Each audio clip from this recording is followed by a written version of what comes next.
Welcome to Pooja's ಅಭಿರುಚಿ. ಇವತ್ತಿನ recipe ಬಂದು ಕಡಲೆಬೇಳೆ ಚಟ್ನಿ. ಈ ಕಡಲೆಬೇಳೆ ಚಟ್ನಿನ ಹೇಗೆ ಸಿಂಪಲಾಗಿ ಮಾಡ್ಕೊಳ್ಳೋದು ಅಂತ ಈ ವಿಡಿಯೋದಲ್ಲಿ ತೋರಿಸ್ಕೊಡ್ತಾ ಇದ್ದೇನೆ.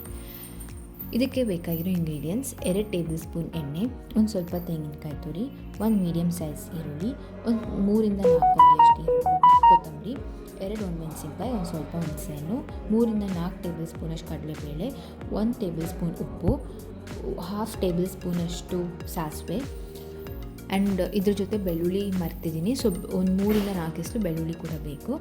ಆ್ಯಂಡ್ ಇದರಲ್ಲಿ ಪ್ಯಾನ್ ಇಟ್ಕೊತಾ ಇದ್ದೀನಿ.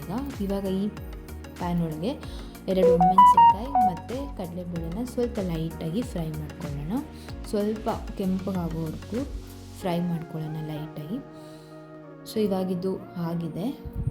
ನೆಕ್ಸ್ಟ್ ನಾನು ತೆಂಗಿನಕಾಯಿ ತುರಿನ ಮಿಕ್ಸಿ ಜಾರ್ ಹಾಕ್ಕೊಂಡಿದ್ದೀನಿ. ಅದ್ರ ಜೊತೆ 4 5 ಎಸಳು ಬೆಳ್ಳುಳ್ಳಿ, ಇದಕ್ಕೆ ಒಂದು ಸ್ವಲ್ಪ ಹುಣಸೆಹಣ್ಣು, ಒಂದು 3/4 ಟೇಬಲ್ ಸ್ಪೂನಷ್ಟು ಉಪ್ಪು ಹಾಕ್ಕೊತಾ ಇದ್ದೀನಿ. ನಿಮ್ಮ ರುಚಿಗೆ ತಕ್ಕಂತೆ ಉಪ್ಪು ಹಾಕ್ಕೊಳ್ಳಿ. ಇದಕ್ಕೆ ಕೊತ್ತಂಬರಿ ಹಾಕ್ಕೊಂಡು ಒಂದು ಸ್ವಲ್ಪ ನೀರು ಹಾಕೋತಿದ್ದೀನಿ. ಸೊ ಇವಾಗ ಇದನ್ನು ರುಬ್ಕೊಂಡ್ಬಿಡೋಣ. ಸೊ ಇದನ್ನು ಸ್ವಲ್ಪ ತರ್ತರಿಯಾಗಿ ರುಬ್ಬಿಟ್ಕೊಂಡಿದ್ದೀನಿ. ಇದು ದೋಸೆಗೆ ರೊಟ್ಟಿಗೆಲ್ಲ ಸ್ವಲ್ಪ ಚಟ್ನಿ ತರ್ತರಿಯಾಗಿ ಇದ್ದರೆ ಚೆನ್ನಾಗಿರುತ್ತೆ. ತುಂಬ ನುಣ್ಣಗಾದರೆ ಅಷ್ಟು ಚೆನ್ನಾಗಿರಲ್ಲ. ಸೊ ಇವಾಗ ಇದಕ್ಕೆ ಒಗ್ಗರಣೆ ಹಾಕೋತಿದ್ದೀನಿ. ಒಗ್ಗರಣೆ ಬಂದು ಆಪ್ಷನಲ್ಲು. ಸೊ ಒಗ್ಗರಣೆಗೆ ಒಂದು ಪಾತ್ರೆ ಇಟ್ಕೊಂಡಿದ್ದೀನಿ. ಇದಕ್ಕೆ 1 ಟೇಬಲ್ ಸ್ಪೂನಷ್ಟು ಎಣ್ಣೆ ಹಾಕ್ಕೊಂಡಿದ್ದೀನಿ. ಇದಕ್ಕೆ ಇವಾಗ ಎಣ್ಣೆ ಕಾದಾದ್ಮೇಲೆ ಸ್ವಲ್ಪ ಸಾಸಿವೆ ಹಾಕ್ಕೊತಿದ್ದೀನಿ. ಸಾಸಿವೆ ಸಿಡಿಯುವಾಗ ಈರುಳ್ಳಿ ಹಾಕ್ಕೊಳ್ಳೋಣ. ಈರುಳ್ಳಿ ಜೊತೆ ಕರಿಬೇವು, 1 ಕಡ್ಡಿ ಕರಿಬೇವು ಕೂಡ ಹಾಕ್ಕೊತಿದ್ದೀನಿ. ಇವಾಗ ಇದನ್ನು ಗೋಲ್ಡನ್ ಬ್ರೌನ್ ಆಗೋವರೆಗೂ ಫ್ರೈ ಮಾಡೋಣ. ಇವಾಗ ಇದು ಚೆನ್ನಾಗಿ ಫ್ರೈ ಆಗಿದೆ. ಇವಾಗ ಈ ಒಗ್ಗರಣೆನ ಒಂದು ಸ್ವಲ್ಪ ಆರಿದ ಮೇಲೆ ಚಟ್ನಿ ಹಾಕ್ಕೋಬೇಕು. ಇದಕ್ಕೆ ಇದು ಬಿಸಿರುವಾಗೆ ಹಾಕ್ಕೊಂಡ್ರೆ ಚಟ್ನಿ ಒಂಥರ ಒಡ್ಕೊಳ್ಳೋಣ ಆಗುತ್ತೆ. ಸೊ ಆರಿದೆ. ಸೊ ಚಟ್ನಿ ಇದಕ್ಕೆ ಹಾಕ್ಕೊತಾ ಇದ್ದೀನಿ.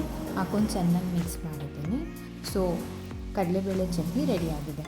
ಈ ಕಡಲೆಬೇಳೆ ಚಟ್ನಿನ ದೋಸೆ ಜೊತೆ, ರೊಟ್ಟಿ ಜೊತೆ, ಚಪಾತಿ ಜೊತೆ ತಿಂದರೆ ತುಂಬ ಚೆನ್ನಾಗಿರುತ್ತೆ. ಆ್ಯಂಡ್ ಈ ರೆಸಿಪಿನ ನೀವು ಒಂದ್ಸಲ ಟ್ರೈ ಮಾಡಿ. ರೆಸಿಪಿ ಹೇಗಿತ್ತು ಅಂತ ಕಮೆಂಟ್ ಬಾಕ್ಸ್ನಲ್ಲಿ ನಿಮ್ಮ ಅಭಿಪ್ರಾಯನ ತಿಳಿಸಿ.